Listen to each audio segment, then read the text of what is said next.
O que está acontecendo no Nepal? É uma revolução colorida? É uma luta legítima? Bora entender esse tema hoje no vídeo. Salve, salve todo mundo! Mais um vídeo no canal, sexta-feira, voltando aqui à programação normal. Esse tópico foram vocês que escolheram lá no meu Instagram, tá bom? Então, seguindo a rotina aí de fazer as enquetes, eu tô gostando bastante disso. Antes de começar, deixa o like, se inscreve no canal, manda pro amigo, compartilha. Me ajuda a fazer esse canal crescer, pelo amor de Deus, que no meu Instagram tem um monte de seguidor. E aqui nós temos a tarefa imediata de reverter os seguidores de lá pra cá. Eu conto com o empenho de todos vocês, tá bem? Sem mais delongas, para começar, o que aconteceu no Nepal? Foram manifestações e protestos impressionantes. Vamos colocar aqui na tela algumas das fotos para vocês verem. Um bagulho avassalador, ultra radicalizado, a massa violenta, raivosa, com muita opressão acumulada nas suas costas, finalmente libertando essa opressão. Não à toa... As manifestações foram fortíssimas e ocorreu o que ocorreu, não é mesmo? Botaram fogo em um monte de prédio, botaram fogo na casa do primeiro-ministro, fizeram o vice-primeiro-ministro andar num rio, fugindo num rio. Um bagulho avassalador, gigantesco. E nestas manifestações também viralizou a tal da bandeira do One Piece. Coloca aqui na tela, Jovip. Eu não assisto One Piece, mas tenho até amigos que assistem. Tenho vários amigos que assistem e dizem que é sensacional e que o One Piece é um anime que retrata o problema da opressão e que, embora não nesses termos, seria um anime anticapitalista. Mais pra frente vamos debater melhor o significado da bandeira do One Piece, porque eu acho que vai surgindo um novo símbolo, vai surgindo um símbolo que representa um descontentamento de um setor jovem da população, que é o setor que teve acesso a esse anime em todos os últimos anos, porque pelo que eu fiquei sabendo também foi o anime produzido por mais tempo ao longo do tempo, que levou mais anos para ser produzido, então digamos que uma geração cresceu assistindo isso, e essa bandeira aí viralizou com outras bandeiras com outros dizeres, que eram geração Z, fim dos Nepo Babies. Por que ocorreram essas manifestações dessa maneira? E os motivos são três. Primeiro, corrupção. Um governo corrupto, muitos anos de um Estado corrupto que privilegia uma casta, um setor específico da sociedade. Em segundo lugar, a galera não gostava do primeiro-ministro e queria que ele fosse deposto. E em terceiro lugar, o problema aí dos tal dos Nepo Kids, um termo novo também na luta de classes, que diz respeito aos filhos do nepotismo, que são os filhos da casta política, da alta hierarquia política, que herdam benefícios por serem filhos de quem são. Aqui no Brasil a gente vê bastante esse termo nepo sendo utilizado para falar dos nepo babies da arte, dos artistas, por exemplo, o filho do artista que não precisa fazer nada, ele consegue uma carreira de músico, de ator, etc. Bom, lá são os nepo kids da política, tá bom? Para entender a profundidade dessas três reivindicações, é preciso a gente retomar um pouco a história do Nepal e o passado das lutas e entender qual é o contexto político em que tudo isso ocorre. O Nepal é um país que tinha uma monarquia até os anos 1990. Essa monarquia foi derrubada depois de muitos anos de uma luta dos jovens, dos camponeses, do proletariado. E, no entanto, em 1990, a monarquia ela é destituída para se instaurar um regime parlamentar, mas ela segue tendo algum tipo de controle e vigência ali sobre o parlamentarismo, e ela é legitimamente derrotada em 2006, que é a primeira revolução pós-virada do século, digamos. Foi uma revolução democrática, fortíssima e muito importante, fundamental, que derrotou uma monarquia conduzida, liderada por um partido maoísta. Então é um partido dito comunista, de orientação maoísta, os tais dos marxistas-leninistas. Isso gera muita confusão, porque como eu não me reivindico marxista-leninista, o povo acha, nossa, você não é marxista nem leninista. É que ao longo da história da política, cunhou-se este termo para se referir às vertentes políticas que têm relação, orientação, uma origem comum com o que é o stalinismo na União Soviética. Então, evidente que eu sou marxista, pois reivindico Marx, sou leninista, pois reivindico Lenin. Acho que Trotsky é o fio de continuidade de todos eles e acho que tem outros fios de continuidade aí para as elaborações desses grandes mestres do passado. Só para deixar claro aqui para vocês que este tal Partido Comunista Marxista-Leninista tinha esta orientação aí maoísta, que é uma orientação que eu não concordo.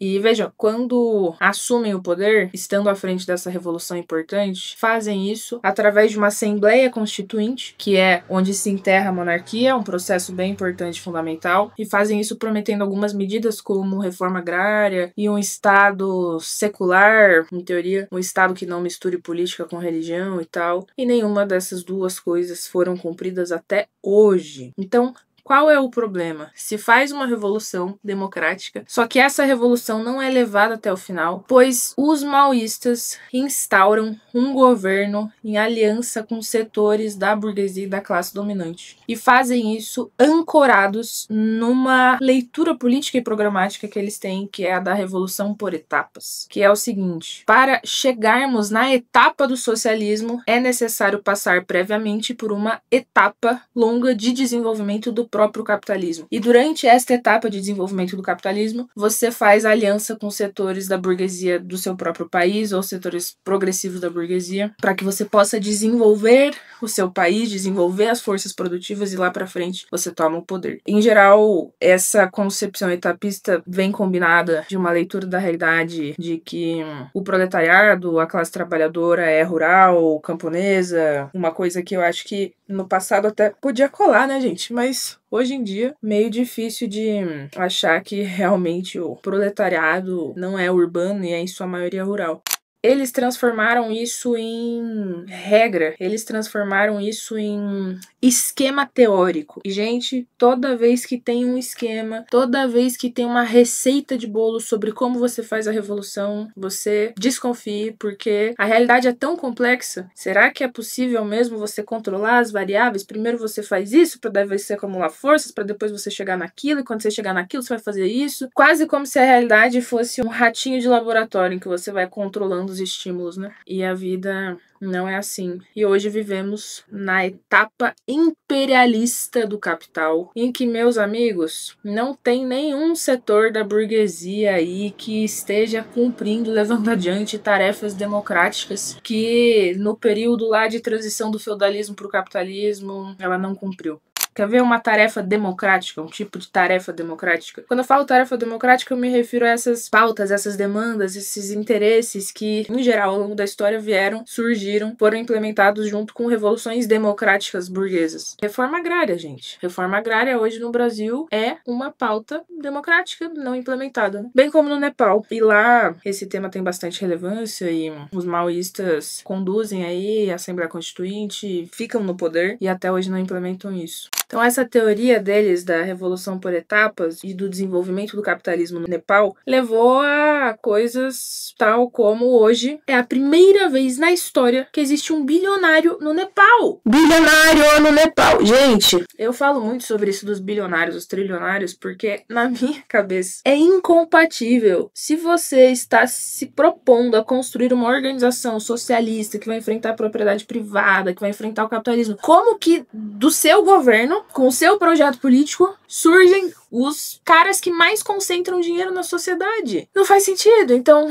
deste governo de lá pra cá surge bilionários. O Nepal segue sendo muito dependente da Índia, porque lembremos da localização geográfica do Nepal. Ele tá entre ali Índia, China. Ele é um país que não tem acesso ao mar e ele é cortado também numa das suas fronteiras pelo Himalaia. Inclusive, um dos principais atrativos do país é um país que gira bastante ao redor do turismo. Então é um país que tem muita dificuldade para desenvolver a sua indústria de maneira que não precise fazer acordos, enfim, né? Pode desenvolver internamente, mas para transportar e exportar as mercadorias, vai ter que dar um jeito, porque não tem mar, tem essas colinas, montanhas e tal. É um país que sempre dependeu muito da Índia, e nos últimos anos isso não foi diferente. A diferença é que surgiu o neoliberalismo no mundo, né, meus queridos? E neoliberalismo no mundo significou uma série de coisas, dentre elas a Índia entrando no Nepal, comprando uma série de indústrias, fábricas, para logo então fechá-las, em ordem de impedir que o Nepal conseguisse desenvolver a sua própria indústria e dependesse da indústria deles. E assim se aprofunda a dependência do Nepal da Índia. Se aprofunda também de outras formas, como por exemplo, através do emprego. Grande parte do dinheiro que circula dentro do país vem de fora e vem de fora, cerca de 25%, das mãos de nepaleses que foram trabalhar no exterior, em especial na Índia, e que mandam dinheiro para suas casas. Sabendo deste contexto, dá para entender mais a fundo os 3 problemas lá que originaram os protestos, que é a corrupção, não gostar do primeiro-ministro, o tal dos Nepo Kids. Porque pensa só, gente, de 2006 a 2025, nós estamos falando de 19, 20 anos de uma casta que se diz comunista e que está à frente do governo e que não implementou nem o tal do secularismo, nem a reforma agrária, que surgiu bilionário, que aprofundou a dependência da Índia, que o país, assim, segue sem ter desenvolvido algum grande setor da economia, segue ultra dependente dos empregos do exterior, segue dependente do turismo. Inclusive o próprio partido maoísta que está no governo recomenda que para o turismo se façam pactos com os setores privados, das empresas privadas. Existe uma geração jovem que acumulou experiência diante dessa situação, que é justamente a geração Z, que hoje sai às ruas, que ao longo dos seus 20 anos de vida, o que viu foi um grupo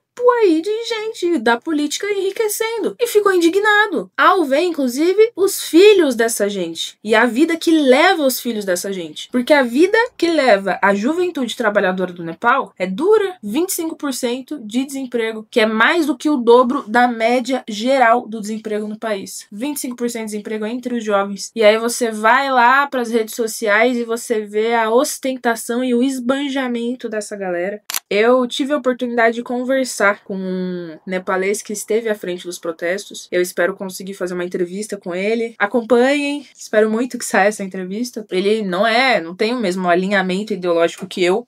Minha gata abriu a porta. Mas ele esteve à frente dos protestos, ele é de lá, ele pode nos contar um pouco sobre tudo isso. E ele fala que existe uma indignação muito grande por conta da desigualdade social. E quando você vai ver a ostentação dessa galera, são viagens luxuosas, bens caríssimos. Entendendo esse cenário do desenvolvimento do Nepal, evidente, né? Uma galera que, estando esses 19 anos no Estado, no aparato do Estado, enriqueceu. Não existiriam Nepo Kids, Nepo Babies desta envergadura se não tivesse uma galera ganhando grana. Provavelmente o tal do primeiro-ministro é um dos que mais foi beneficiado e muitos outros. Pautas que, na minha opinião, expressam uma indignação diante da crise capitalista, diante da forma como a crise capitalista bate na porta dos trabalhadores e não bate na porta da burguesia. Então agora, indo à grande pergunta, foi uma revolução colorida? Antes, retomemos a ideia de revolução colorida. Quando se usa o termo revolução colorida, se está falando, em geral, de um protesto, de uma manifestação, de uma ação instrumentalizada pelo bloco imperialista que quer dominar e controlar e se apoderar de um setor que está sob vigência do bloco oriental, ou o bloco comunista, ou o bloco anti-imperialista, ou o bloco chinês. Primeiro, a ideia em si de revolução colorida, eu já acho que nos dá muito pouco rigor pra gente entender de fato o que se passa, porque, convenhamos, não estamos mais na época da Guerra Fria, em que era possível entender o mundo como um polo versus outro polo, e tudo se resumia a isso. Uma forma de entender esse processo muito questionável, porque coloca todo um setor da economia e do imperialismo do mundo como progressivo, que é justamente esse suposto bloco alinhado à China. E hoje, para mim, a China é uma mega potência emergente, imperialista, capitalista. Meu Deus do céu, Júpiter! Ditatorial, que também produziu bilionários. E simplesmente não acho que o mundo e os conflitos e a luta de classes se explique através dessa formulação. Quase como se ainda existisse esse bloco soviético. E vejam, eu reconheço que o imperialismo dominante do mundo é os Estados Unidos. E é fato que o imperialismo, ao ocupar este papel, os Estados Unidos ao ocupar esse papel, lidera um certo setor do imperialismo mundial. Os Estados Unidos, por exemplo, sempre teve uma relação grande com a União Europeia, mas também é fato que o que é o imperialismo, o que é os Estados Unidos, está mudando. O que era o governo Biden é muito diferente do que é o governo Trump. O governo Trump de agora também é diferente com o governo Trump de antes. E essa generalidade sobre o imperialismo estadunidense também não nos permite entender mais a fundo sequer essas nuances em relação ao próprio Estados Unidos. Este conceito de revolução colorida se baseia numa coisa que na minha tradição política nós chamamos de teoria dos campos burgueses progressivos, que é uma noção que vem do Nahuel Moreno, um trotskista argentino, latino-americano, muito importante para a nossa corrente, né, para o PSTU, Rebeldia, que é a ideia de que existe algum campo burguês bom, literalmente o que o nome diz, né? Diante de um imperialismo pior, existe um setor burguês melhor, ou menos pior. Sempre essa ideia de menos pior pairando na política, né, gente? Isso vale toda uma discussão específica, porque não é possível que a gente fique sempre refém do tal do menos pior. Mas, inclusive, essa noção de um bloco versus o outro parte do pressuposto de que há um conflito de interesses entre eles, né? E eu acho que a esquerda, e em especial os marxistas, deveriam estudar mais a fundo para tentar entender. Será que em termos de interesses capitalistas, interesses econômicos, há tantas diferenças assim entre os setores burgueses? Eu diria que há mais diferenças entre nós em relação a eles do que eles um em relação ao outro. Isso é todo um debate. Para começo de conversa é isso.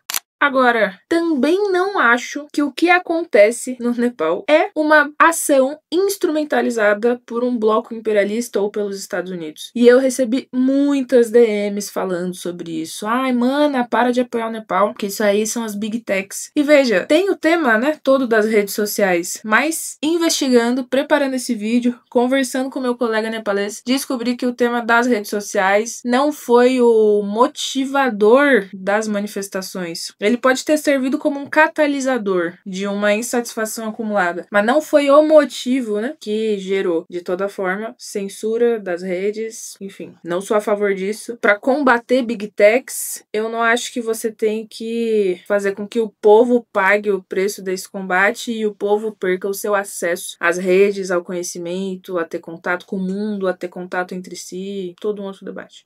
Mas por que eu não acho que é uma revolução colorida? Porque eu acho que é uma luta legítima. Porque eu acho que a classe trabalhadora e as pessoas se movem por motivos objetivos. Eu não consigo cair nesse papo, que parece inclusive teoria da conspiração, de que foi tudo armado pelos Estados Unidos. Porque, gente, basta um minuto de você assistindo esses vídeos aí e você vendo esse grau de revolta que, bom, no mínimo você deveria parar e se perguntar qual foi a doutrinação ideológica que os Estados Unidos precisou fazer para que esse negócio explodisse dessa maneira. Porque aqui nós estamos vendo uma liberação de forças, entendeu? Foi exatamente isso que aconteceu no Nepal. Foi uma ação espontânea que liberou forças, inclusive meio sem direção definida, justamente o que expressa esse conteúdo de liberar, panela de pressão que explode, digamos, né? Se você é marxista e quer saber mais de marxismo, é importante que você saiba que a classe trabalhadora se move por motivos muito concretos. A maior parte das vezes a classe trabalhadora não se move por motivos políticos ideológicos. Nem a Revolução Russa foi feita em nome de uma ideologia. A Revolução Russa foi feita por pão, paz e terra. Motivos muito concretos. 3 motivos também, né? Muito concretos da vida do povo que não ia bem lá naquela situação. Quem pode se mover por motivos ideológicos são os militantes. É um setor de trabalhadores que se engajou ideologicamente em organizações políticas. Mas, gente, o grande setor da massa da sociedade, né? Quando eu falo massa, não é num sentido pejorativo, é só para atribuir, né, esse grande setor, não acho que estava indo às ruas para derrotar o comunismo em nome dos Estados Unidos. Sinceramente, isso aí pra mim é teoria da conspiração. E um outro motivo, gente, pelo qual eu também não acho que existiu uma revolução colorida. É fundamental, e você guarda isso como uma lição, é fundamental sempre em todos os processos, sejam grandes manifestações, seja o que for, seja uma reunião, um debate sobre o fim da escala 6x1, sei lá. Você precisa saber diferenciar o que é a base do que é a direção. A base é o setor que colou no negócio e foi, aí espontaneamente se engajou. A direção é o setor consciente do processo. É o setor que participa dos processos tendo interesses políticos e querendo disputar a sua política, a sua visão de mundo, a sua proposta para como conduzir aquele processo, para ganhar as pessoas do processo para que sigam este caminho que considera ser o melhor e tal. Essa é a direção política, tá? E por que eu digo isso? Porque esta noção de revolução colorida, que é uma noção, em geral, muito utilizada pelos marxistas marxistas-leninistas, vulgo stalinistas, quando a classe trabalhadora se levanta para lutar contra os seus próprios partidos ou partidos ditos de esquerda que estão fazendo governos de merda, esse conceito de revolução colorida, ele confunde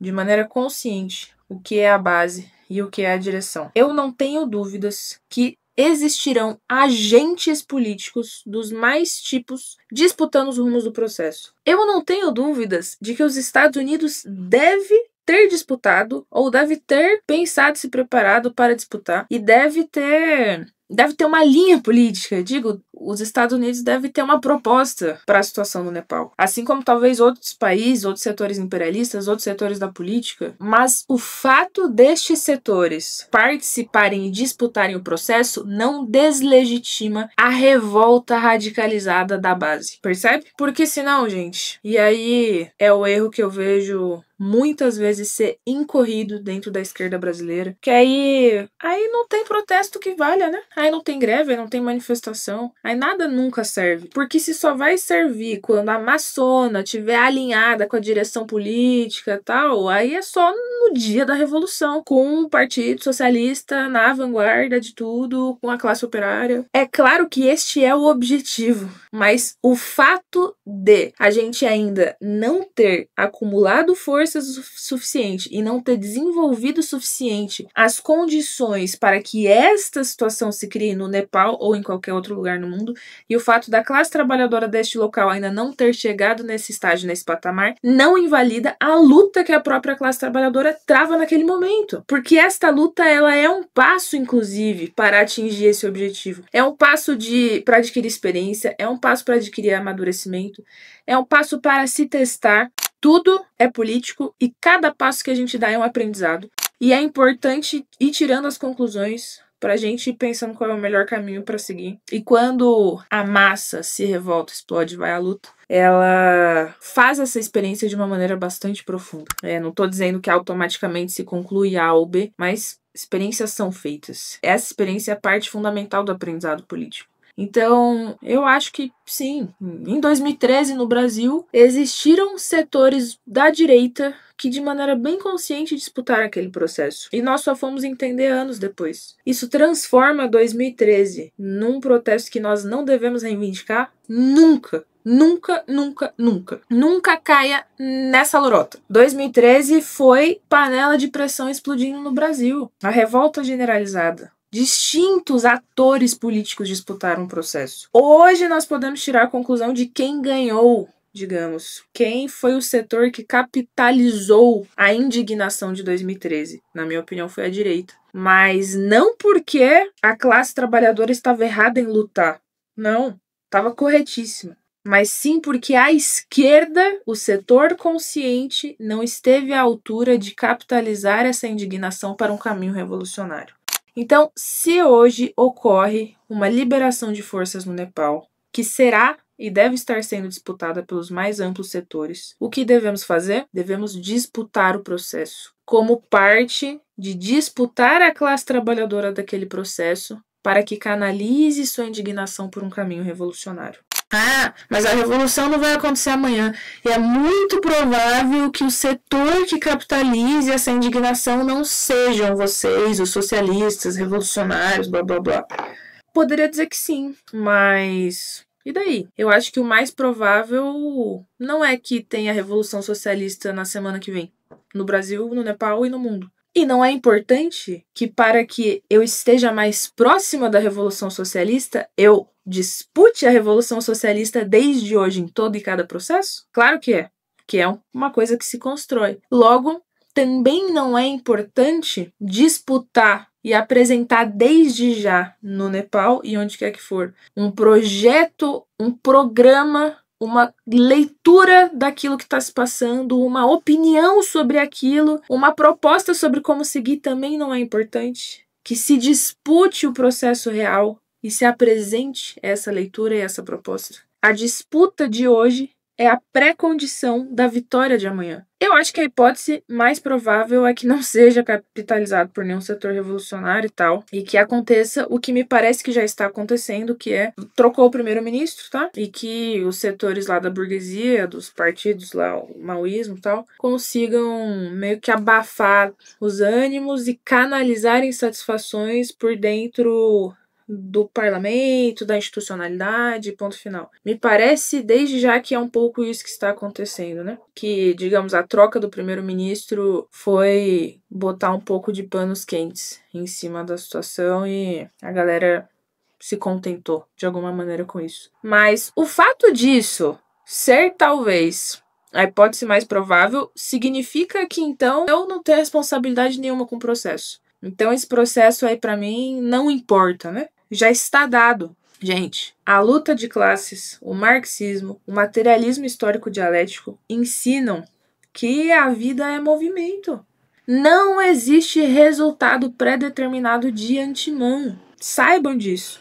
Porque é muito comum esses que gostam de jogar uma pá de cal em cima da mobilização legítima da massa, os ditos marxistas-leninistas, darem processos por derrotados de antemão. Você nem viu nada. Você já tá dizendo que não vale a pena disputar, que você não vai disputar e que vai dar em X. Claro, se ninguém fizer nada, é evidente que vai dar em coisa ruim, né? Se ninguém disputar, claro que não tem como dar bom. Então, é por isso, tá bem, gente? Que eu não acho que existe hoje uma revolução colorida. Primeiro, eu não acho que esse conceito diz muito. Eu acho que é completamente impreciso. Eu acho que por trás dele existe uma narrativa de um bloco progressivo versus um reacionário que não condiz com o funcionamento do imperialismo mundial hoje. Terceiro, também não acho que o que ocorre hoje é uma instrumentalização da luta para cumprir motivos e objetivos políticos dos Estados Unidos. Acho que sim, existem setores e agentes disputando o processo dentro dos Estados Unidos, o que não invalida a revolta legítima da base e da massa. É preciso disputar a base, porque terão outras direções disputando. Se você não se colocar como alternativa de direção, aí é que a coisa vai dar errado mesmo. E último, a história já tá cheia de gente aí decretando processos como mortos antes deles terem se desenrolado. E não existe nada mais antimarxista do que isso. Um marxista é aquele que quer entender a realidade mais a fundo, analisar a realidade mais a fundo, intervir na realidade mais a fundo para transformá-la, com o objetivo de transformá-la revolucionariamente. Todos aqueles que falam que ocorre hoje no Nepal uma revolução colorida não dão conta de explicar, de fato, a fundo o que ocorre e, pior, passam pano para toda a situação criada pelo partido maoísta, leninista, marxista, unificado aí, que existe no Nepal. Passam pano para tudo que eu falei, o surgimento do bilionário, etc. Então, por fim, e agora, né? Seguir apontando para o proletariado nepalês uma política correta, porque as pessoas vão fazendo suas experiências. E abrir um diálogo fraterno com o proletariado nepalês tem muita importância, em especial com sua geração jovem. E encerro retomando a ideia lá do One Piece, porque eu fui atrás para ver, né, se esse símbolo do One Piece pode estar sendo apropriado por setores de direita e tal. E, na verdade, descobri que a bandeira do One Piece está sendo utilizada em outras manifestações ao redor do mundo. Foi utilizada na França contra o Macron, foi utilizada na Argentina contra o Milei e, inclusive, foi vista no Brasil nas manifestações contra a PEC da bandidagem. Depois, falando com camaradas, me disseram, eu vi uma bandeira na manifestação de São Paulo. É importante que a gente fique de olho, porque pode ser que ela tenha conseguido canalizar a parte da insatisfação de um setor dito geração Z do Nepal e de outros lugares do mundo. E antes de você fechar a porta na cara desse setor, né? E ó, sua insatisfação não me serve, porque sua insatisfação é de direita. Antes disso, porque nem é isso, mas ainda que fosse, né, uma insatisfação que estivesse pendendo mais para a direita, digo que a direita tivesse na disputa da consciência em vantagem, ainda que fosse isso, não significaria que nós não devemos disputar. Mas é o oposto, né? Eu acho que essa bandeira expressa uma indignação e uma insatisfação, que é meio que o espírito do tempo, o zeitgeist, de uma geração aí que cresceu num mundo com crise econômica, política, com neoliberalismo, vendo bilionários e trilionários surgirem, num mundo em que não existe mais nenhuma referência comunista de verdade. Houve um momento do passado em que isso existia, gente. Hoje é isso, Venezuela, China. Observe a coisa menos pelo como ela se chama, e mais pelo que ela é de fato, né? Não acho que existe nada de socialismo e comunismo. Então, próximo passo, seguir apontando uma política justa, fazendo a experiência junto com a classe trabalhadora nepalesa, olho aberto para a geração Z e para tal da bandeira do One Piece e disputar para que sejam construídos partidos operários marxistas, trotskistas, marxistas, leninistas, trotskistas, revolucionários socialistas, que sejam direções políticas capazes de, quando essas panelas de pressão estourarem, consigam canalizar insatisfações acumuladas para um caminho revolucionário e que de fato altere a ordem das coisas. Então esse é o recado aqui de hoje, espero que vocês tenham gostado, que tenha respondido um pouco algumas das dúvidas. E eu quero muito saber o que vocês acharam, se vocês têm fontes, se vocês viram outras coisas, seguem com dúvidas, por favor mandem nos comentários, mandem lá na DM do meu Instagram, que acho que é um debate muito importante da gente fazer para além desse vídeo. Até mais, gente, até mais.